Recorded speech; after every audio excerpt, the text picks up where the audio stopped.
무더위에 바다와 계곡을 찾는 이들이 많아지면서 관련 사고도 늘고 있습니다. 위급한 순간 소중한 생명을 지킬 수 있는 생존 수영에 대해서 알아봅니다.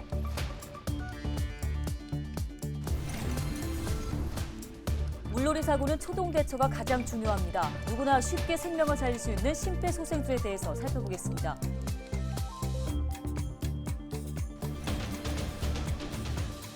코로나19가 확산한 이후 사람들 발길이 잘 닿지 않는 오지를 찾아 떠나는 여행이 늘고 있습니다. 조난 위험이 높아 사전 대비가 필요합니다.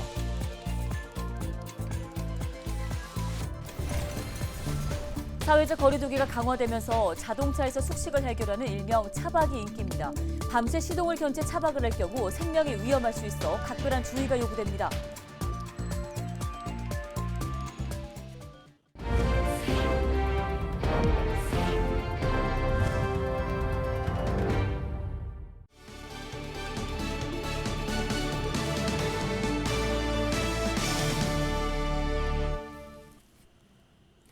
여러분 안녕하십니까? 헬로티비 뉴스입니다. 본격적인 휴가철을 맞아 안전하고 쾌적한 피서법을 주제로 특집 헬로티비 뉴스 준비했습니다.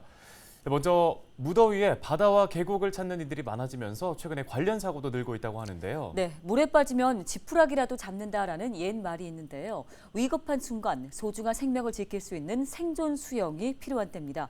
김한식 기자가 직접 체험하고 왔습니다. 여름 휴가철 피서객이 몰리는 바다. 신나게 놀다 보면 나도 모르게 위험한 상황에 빠질 수 있습니다.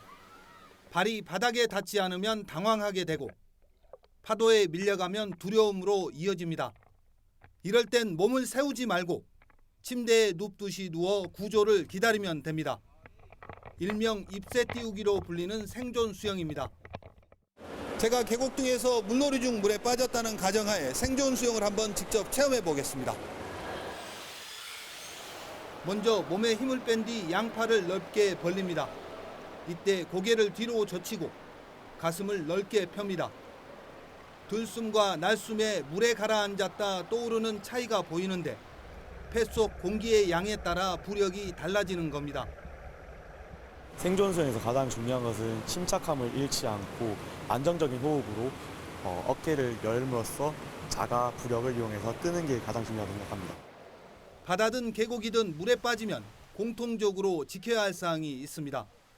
주변에 도움을 요청하고요. 119 등 긴급구조기관에 신고를 먼저 해야 됩니다. 그리고 수영에 자신이 있으시더라도 직접적인 구조는 삼가해 주시고 뜨는 물체나 막대기 같은 걸 이용한 안전한 방법으로. 최근 가자 봉지에는 질소가 들어있어 봉지 2개만 가슴에 안고 있으면 뜰 수 있습니다. 또 빈 페트병을 겨드랑이에 끼우면 부력이 생겨 물에 가라앉지 않습니다. 헬로티비 뉴스 김한식입니다. 네, 물놀이 안전사고는 전국적으로 잇따르고 있는데요. 특히 계곡과 하천에서 많다고 합니다. 네, 이런 위기 상황에서 어떻게 대처해야 하는지 권정숙 기자가 전해드립니다. 물에 빠진 아들을 구하려다 일가족 3명이 목숨을 잃은 전북 진안의 하천 사고. 강원 양양에선 계곡에서 물놀이 중 급류에 휩쓸렸던 3살 아이가 실종 이틀 만에 숨진 채 발견됐습니다. 이처럼 최근 5년간 발생한 물놀이 사고 사망자 147명 중 대부분은 하천과 계곡에서 목숨을 잃었습니다. 해수욕장보다 3배가 넘는데 주로 수영미숙이나 안전부주의, 음주수영이 원인입니다. 머뭇거리는 사이 사망으로도 이어질 수 있어 신속한 초기 대응이 중요합니다. 계곡에서 갑자기 허우적대는 남성. 이때 필요한 건 익수자가 잡을 수 있는 구조 물품을 사방에서 던져주는 것입니다. 구하겠다고 들어가서는 안 됩니다. 119에 신고를 부탁해 주시고 근처에 인명구조함이 있으면 안에 구명환이랑 그리고 로프 여러 가지 구조 물품이 있기 때문에 그걸 이용해 주시면 되고 아니면 근처에 페트병이나 구명보트 등 물에 뜰 수 있는 것들을 이용해가지고 자신이 물에 빠졌다면 생존 수영을 기억해야 합니다. 민물인 계곡이라도 힘을 빼면 물에 뜨는 만큼 두려움을 이기고 구조의 시간을 벌어야 합니다. 입새뜨기라고 해가지고 숨을 깊게 들여 마시고 몸을 뒤쪽으로 젖히면서 팔을 벌리고 고개를 뒤쪽으로 드시면 조금 더 힘도 체력도 안배할 수 있고 그리고 구조가 될 수 있을 동안 시간을 더 지연시킬 수 있기 때문에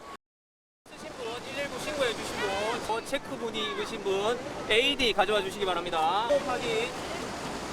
호흡 없습니다. 익수자를 구조했다면 의식 여부에 따라 심폐소생술을 시행해야 합니다. 의식 상태랑 호흡 상태를 확인했을 때 의식 호흡이 없을 경우에는 인공호흡과 가슴 압박이 동반된 심폐소생술을 즉시 시행하는 것이 가장 좋습니다. 무엇보다 안전요원이 상주하고 구조 물품이 있는 곳에서 안전한 장비를 갖추고 준비 운동 후에 하는 물놀이. 이런 기본이 여름철 물놀이 안전사고로부터 멀어지는 방법입니다. 헬로티비 뉴스 권정숙입니다. 휴가지에서 물놀이를 하다가 일행이 물에 빠져 구조를 요청한다면 생각만 해도 아찔하겠죠. 당황해서 우왕좌왕할 수 있습니다. 네, 하지만 물놀이 사고는 초동 대처가 가장 중요합니다. 생명을 살리는 심폐소생술 방법, 서경 기자가 전해드립니다. 순천의 한 계곡. 물놀이를 즐기는 피서객들로 계곡 안이 붐빕니다. 시원한 물놀이를 하다 자칫 익수자가 발생하면 먼저 119 신고 전화부터 걸고 익수자를 즉시 물 밖으로 꺼내야 합니다. 이때 무모하게 구조하는 것보다는 주위에 도움을 요청하거나 물건을 이용해서 구조하는 게 원칙입니다. 익수자가 밖으로 나왔다면 먼저 평평한 곳에 눕히고 고개는 옆으로 돌려 고정합니다. 그리고 유두선과 가슴 중앙, 단단한 뼈가 만나는 지점을 강하게 압박합니다. 손에 깍지를 끼고 무게를 실어서 5에서 6cm 깊이까지 깊게 누르고 이완시켜야 합니다. 속도는 1초에 2회 정도로 빨라야 합니다. 인공호흡을 할 수 없는 상황이라면 억지로 하기보다는 구급대원이 도착할 때까지 가슴 압박만 시도합니다. 119 상황실에 응급처치 안내를 해주는 저희 직원 멘트에 따라 침착하게 따라해 주시면 되고요. 물을 많이 마셨다고 하여 억지로 물을 빼내려 배를 누르는 행동은 하시면 안 됩니다. 그리고 구토 등 인공호흡을 할 수 없는 상황에서 인공호흡을 시도하지 않고 구급대가 도착할 때까지 가슴 압박만 시행해 주시면 됩니다.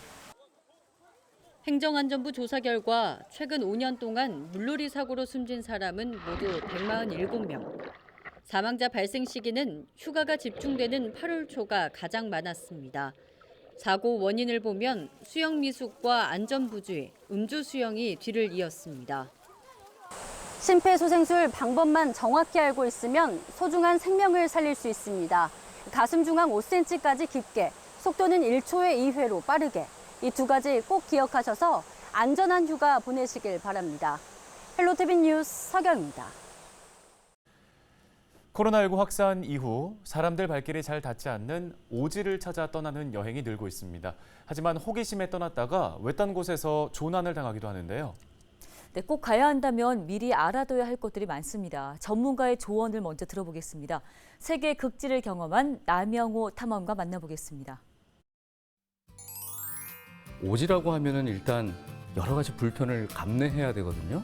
기반 편의시설도 없고 그리고 사람들과도 떨어져 있고 그 흔한 와이파이도 터지지 않고 그런데도 가는 이유는 뭘까 보면 자연을 좀 더 가까이에서 접할 수 있다는 거. 그러니까 도시 생활에 스트레스를 받았다가 그 자연이 전해주는 소리 이런 것들이 나를 또 힐링시켜주고 산 같은 경우에 우리가 흔히 조난 당했다는 뉴스를 종종 접하게 되는데 그 이유 중에 하나가 가장 큰 원인이 정해진 탐방로를 벗어나는 경우예요.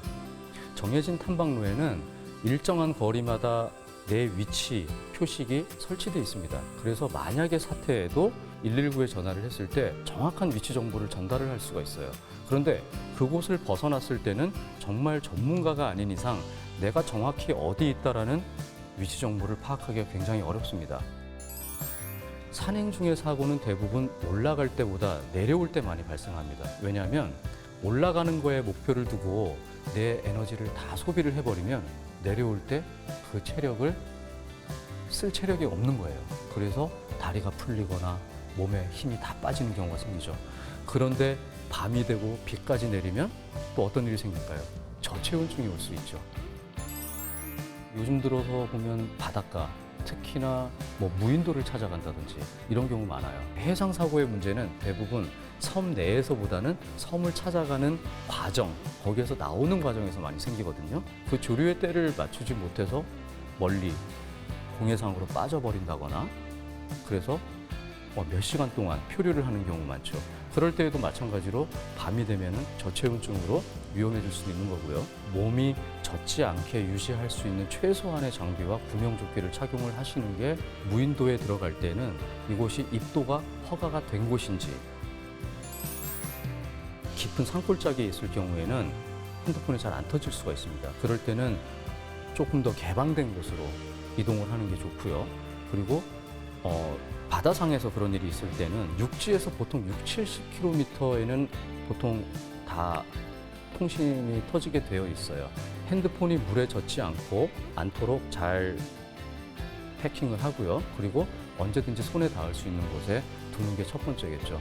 그리고 내 위치가 어딘지를 정확히 근처에 어떤 섬이 있는지 보고 그 섬의 이름과 그곳으로부터 내가 어느 정도 떨어져 있는지를 전달을 하면 신속하게 구조를 받을 수 있습니다.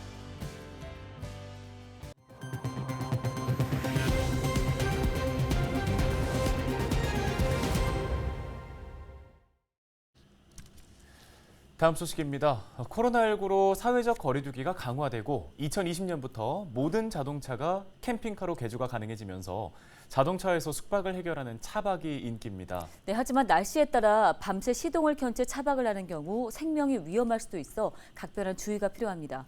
홍하영 기자가 전해드립니다. 차박은 경치 좋은 곳에 나만의 공간을 둘 수 있다는 매력이 있어 인기가 많습니다. 해질 무렵 친구나 가족과 함께 차를 세워두고 근처에서 소풍을 하는 이른바 차크닉을 하기도 하고 차 트렁크에서 바람을 맞으며 일상의 스트레스를 잊어보기도 합니다. 차를 세워두고 시민들이 풍경을 즐기는 곳으로 유명한 대구의 동촌 유원지입니다. 평일에도 차가 가득하고 주말이면 바로 만차입니다. 저희는 여기 되게 좋아해서 매주 한 번씩은 꼭 오는데 그리고 물 흘러가는 것도 보고 영화 보고 하니까 너무 좋고 일단 되게 바람도 좀 선선해가지고 야외에서 음식 먹고 친구들이랑 같이 즐기기 딱 좋은 것 같습니다. 이렇게 좋은 마음으로 왔지만 언짢은 마음으로 돌아가는 경우가 생길 때도 있습니다. 무더운 날씨에 에어컨을 튼다면서 밤새 시동을 걸어두는 민폐 차박 쪽도 있기 때문입니다. 결국 몇 시간 동안 이제 시동을 끄지 않아서 사실 되게 시끄럽잖아요. 시동을 켜놓으면. 그리고 매연 냄새도 너무 심했고 해서 제가 결국 차박을 포기하고 집에 갔습니다. 피해도 피해지만 밤샘 시동은 위험할 수도 있습니다.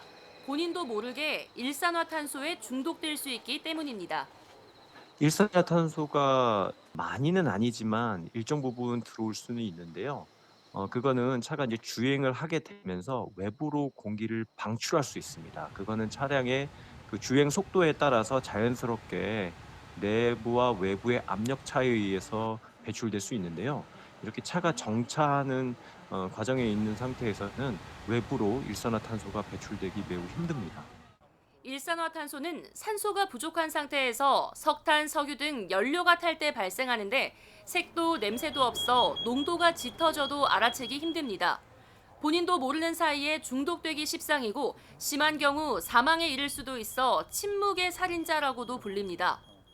무시동 상태에서 냉난방기를 이용할 때도 주의가 필요합니다. 제대로 설치되지 않으면 연소가스가 밖으로 나가지 못하고 안으로 유입될 수 있기 때문입니다. 실제로 지난 2020년에는 전남 고흥에서 50대 고등학교 동창 4명이 차박을 하다 일산화탄소 중독으로 1명이 숨지기도 했습니다. 일상의 스트레스를 잊고 손쉽게 떠날 수 있어 인기를 얻고 있는 차박. 무엇보다 안전이 최우선입니다. 헬로티비 뉴스 홍하영입니다.